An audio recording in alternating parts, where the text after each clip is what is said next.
Hello, my friends, and welcome back. Thank you very much for being with me again today. I think that whenever you make a statement and you accuse somebody or something of something, you should have a goal in mind, which is how can you stop or solve the problem, or you try to change something. But if you keep just talking and nothing changes, maybe it's better just to shut up. I understand that now in Ukraine, in the war in Ukraine, there's a lot of, propaganda, a lot of, disinformation, misinformation. People push this way, people pull that way. So what happened now?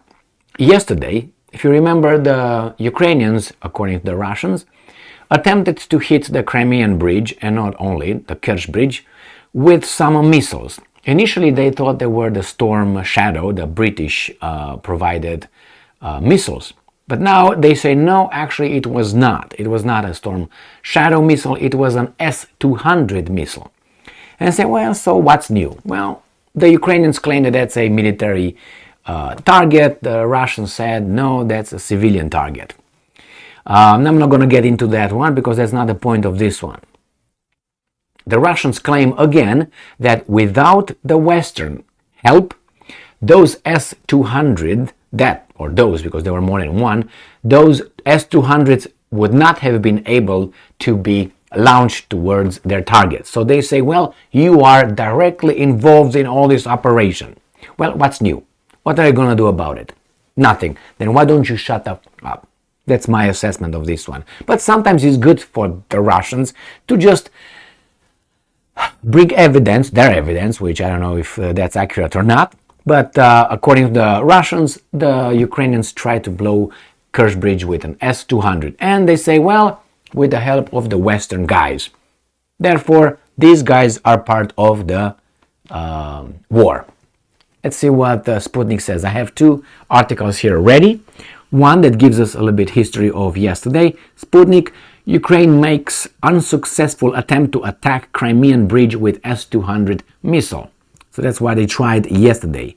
Kiev has made an unsuccessful attempt to hit targets in the Crimea, Rostov and Kaluga regions with S-200 anti-aircraft missiles on July 9th, Sunday, the Russian Defense Ministry said on Monday.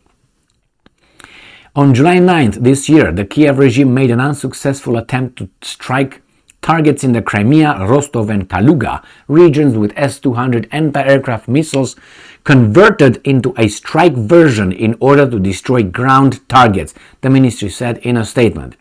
Now, this reminds me of, this is anti-aircraft missiles, and they were just converted into strike version. That's exactly what Putin said about that issue when he was asked in an interview. I think it was by, I can't remember, German interviewer, whatever he was, another weasel. And he said, why are you so scared that the Americans placed air defense systems, rockets, missiles in Poland and Romania? Because they're aimed at Iran, so Iran cannot hit Europe. And Putin said, are you crazy? Those rockets could be just converted in a second from air defense into hitting targets. What are you talking about? And the guy was like, nice try, let's try another one. And then the infamous, however we want to call it, Putin laughing, oh, these guys. You really think those guys are put those missiles, defense systems in Poland and Romania as defense against Iran? Are you crazy? Anyway, so let's go back to these ones. One of the S-200 missile launched by Kiev on Russian territory was aimed at a Crimean bridge, while the other flew to a military airfield in the Rostov region, the ministry said.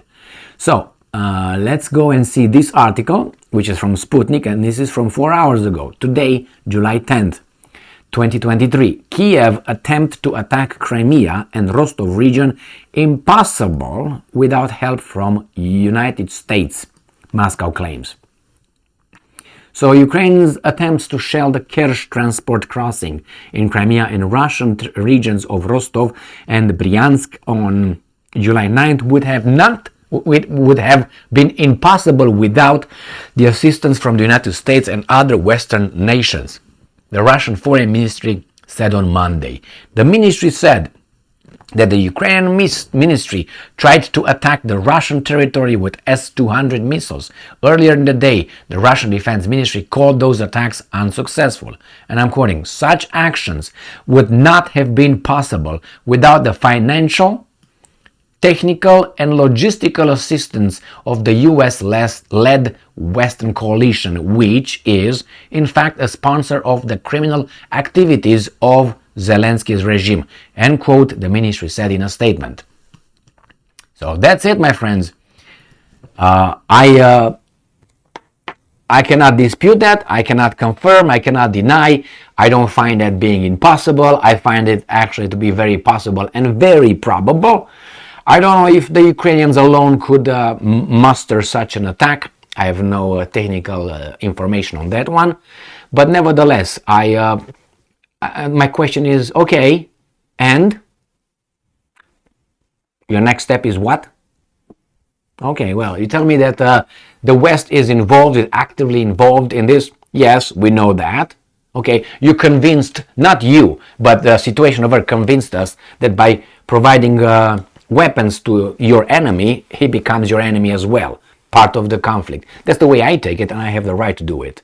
So if I find someone, my neighbor, and my neighbor is losing, and the other neighbor provides my neighbor that I'm fighting with weapons to kill me and kill my family and whomever is on my side, I will consider that participant in the conflict right there, regardless of what you send.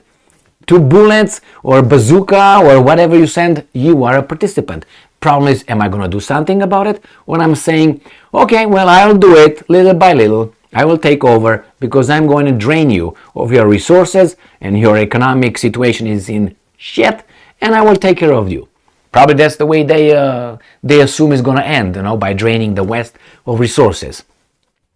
We'll find out. The problem is those guys can hit you with these guys, but you cannot hit them by hitting them.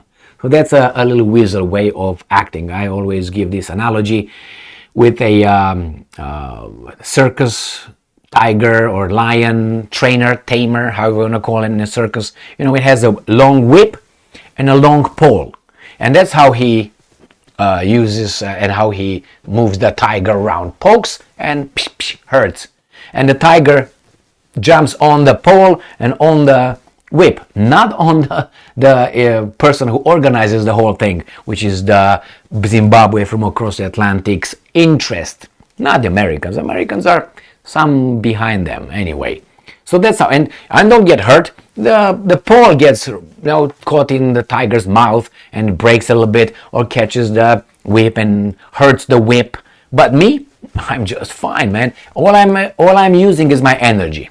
That's all I'm using, and the rest. You get hurt, this gets hurt, and obviously the tiger gets hurt. So the same is here. United States interest, not United States. United States is just the platform, the springboard of energy to this center office. But behind is the energy. Now, who is the energy that gives United States the capability of fighting the tiger with European Union and with Ukraine? Now that energy. And that energy is a military-industrial complex. There's the banks, there's the energy sector, and other financial interest. And obviously, if you take over, you're going to have everything on a silver plate, which is your hegemony, global hegemony, through the American military. You take over the world in a certain way, not military. You don't have to do that like that. Money and interest. Money, power. You put in place certain kind of individuals with your NGOs, with your sponsorship, with your secret services, with CIA, with all that, and you get in certain locations. You don't care about, let's say, Honduras or Mozambique or countries like that. You don't need to intervene over there. Not that not that important for these guys. They have to get rid of 1 or 2 or 3 big players, potential players, which is Russia, China, and that's about it, because the other ones will get the hint. Why? You make an example of these guys, and the example has to be as ruthless as possible, so the other guys will not dare to get any ideas that they might do something about you in the future. Until a few generations and they realize they forget about that one. Unless you keep it alive as they keep the Second World War alive. They've been keeping it alive with movies, with all this, as it happened, 3 days ago. That's how it's so alive, the Second World War. God damn it, it happened, 80 years ago. As horrible as it was, if you keep thinking of it, look at the victim. If a victim keeps thinking about the event that produced all this, trauma, she's gonna believe in that, gonna do what? Bomb. But somehow in the world we keep that alive. The Second World War, we never again. Why? By keeping it alive, who's benefiting out of this? Well, so here it is, my friends.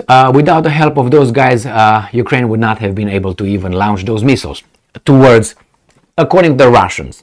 Always put over there, according to the Russians. Because, Russians have their own interests, they have their own propaganda, they have their own little...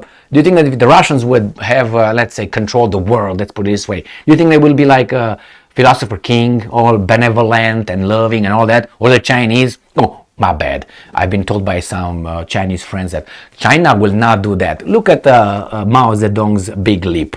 And after you resolve the big leap, how many millions were killed by that guy? All right? I know you're going to be upset. No, China not. Well, really? How many tens of millions were killed in the name of the economic of one guy? So what makes me think that another guy will not do the same thing with the whole world? Another big leap. Well, I don't want to see that. All right? You learn from history and keep it there, but don't tell me, hey, that never happened, we're the good ones. Well, let's see. I don't think so. It doesn't mean that you have to repeat it every day, like these guys repeat the Second World War at every second, like those guys are still alive right there. The guy did not blow his brains out in the bunker or something. Anyway, thank you very much for being with me again today. Stay strong, stay smart, look for the truth, and be just.